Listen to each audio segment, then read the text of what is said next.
Summer flu क्या है दोस्तों? आपने देखा होगा गर्मी के मौसम में अधिकतर लोग सर्दी, खांसी, जुकाम, पेट में दर्द, पैखाना साफ नहीं होना, कब्जियत रहना, पेट भारी भारी रहना, नींद नहीं आना, नींद ज्यादा आना, भूख नहीं लगना, ऐसे काफी सारे लक्षणों से परेशान रहते हैं, जिसका कारण सिर्फ एक नॉर्मल फ्लू होता है, जिसको मैं इस वीडियो में अभी आपको समझाऊंगा। देखिए, समर फ्लू क्या होता है दोस्तों? यदि सर्दी, जुकाम, खांसी, बुखार, पेट में दर्द, पॉटी सही से नहीं हो रहा है, सर में दर्द रह रहा है, बदन में दर्द रह रहा है, जैसे अनेक लक्षण इस गर्मी के मौसम में लोगों को काफी परेशान कर रहे हैं। इसीलिए मैंने आज का ये टॉपिक चुना है। आइए समझते हैं कि किस बीमारी के कारण ये सब लक्षण मरीजों में देखे जा रहे हैं और इसका उपचार आप कैसे कर सकते हैं अपने घर बैठे ही। तो देखिए दोस्तों, समर फ्लू जो होता है वो बहुत हाईली कंटाजियस होता है, मतलब कि बहुत तेजी से एक दूसरे में फैलता है, और जो फैलने का रास्ता होता है वो एयर ड्रॉपलेट से होता है। मतलब कि कोई भी इन्फेक्टेड आदमी होगा, आप उसके साथ रहेंगे या फिर जाएंगे तो आपको ये होने के चांसेस बढ़ जाते हैं। और इसके होने के जो कारण होते हैं वो इन्फ्लुएंजा वायरस होता है। ज्यादातर लोग गर्मी के मौसम में फ्लू लाइक सिम्टम्स से परेशान है। फ्लू लाइक सिम्टम्स में क्या क्या आते हैं? तो पहले आप ये समझ लीजिए कि जो ट्रॉपिकल कंट्री है उसमें जो इंडिया आता है हमारा, वो ट्रॉपिकल कंट्री में आता है। तो जो गर्मी के मौसम होते हैं, जैसे गर्मी स्टार्ट होगा अप्रैल में, तो अप्रैल के मौसम में ज्यादा इस तरीके के मरीज देखे जाते हैं। और अगर साउथर्न पार्ट में देखें तो इसमें अप्रैल और सितंबर में ही ये बीमारी ज्यादा पीक पे होती है। बाकी महीनों में ये बीमारी बहुत नॉर्मल चलती है,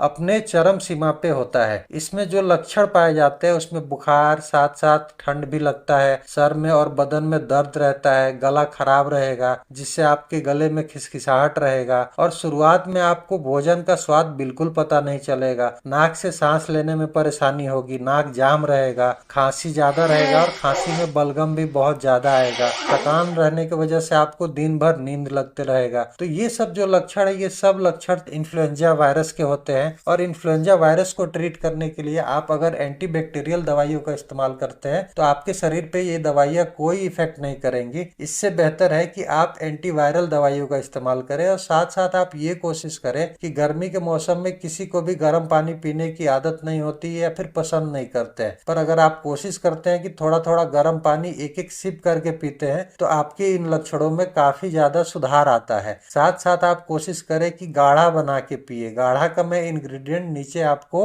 डिस्क्रिप्शन बॉक्स में टाइप कर देता हूं, आप सेम इंग्रेडिएंट्स को यूज कर सकते हैं इस बीमारी से छुटकारा पाने के लिए। साथ साथ अगर देखें तो ये बीमारी जो होती है वो बहुत अगर सीवियर केस में हो जाए तो आपको निमोनिया भी करा सकती है, ब्रोंकाइटिस भी करा सकती है, इसमें गैस्ट्रोएंटेराइटिस भी कराता है, जिसमें आप देखते हैं मरीजों को पेट में दर्द, मतलब जो नाभि होता है, नाभि के अगल बगल में दर्द होता है और उनको पैखाना करने में काफी परेशानियों का सामना करना पड़ता है। उनके पैखाने में गांठ जैसा कुछ आता है और या फिर बहुत पेट दर्द करके उनको पैखाना होता है। तो ये सब सारे जो बीमारियां होते हैं इसके भी जो कारण होते हैं वो इन्फ्लुएंजा वायरस ही होता है। सो इसीलिए आप लोग ज्यादा नहीं परेशान हो। आप अलग अलग मेडिसिन, एंटीबायोटिक अगर कंज्यूम करते हैं तो आपके बॉडी पे ये ज्यादा साइड इफेक्ट करेगा। इसीलिए आप गाढ़ा पिए, और ज्यादा से ज्यादा इस्तेमाल करना है तो एंटी एलर्जिक, और साथ में आप एक दवा एंटीवायरल ले सकते हैं। एंटीवायरल दवा आप डॉक्टर से कंसल्ट करके लीजिए, वो आपके लिए बेहतर रहेगा। बाकी मैं गाढ़े का इंग्रेडिएंट्स आपको नीचे डिस्क्रिप्शन बॉक्स में लिख देता हूँ, आप वहां से देख सकते हैं। तो होपफुली वीडियो अच्छा लगा हो, आप स्वस्थ रहें, सुखी रहें। मिलते हैं अगले वीडियो में किसी नए टॉपिक के साथ, तब तक के लिए जय हिंद।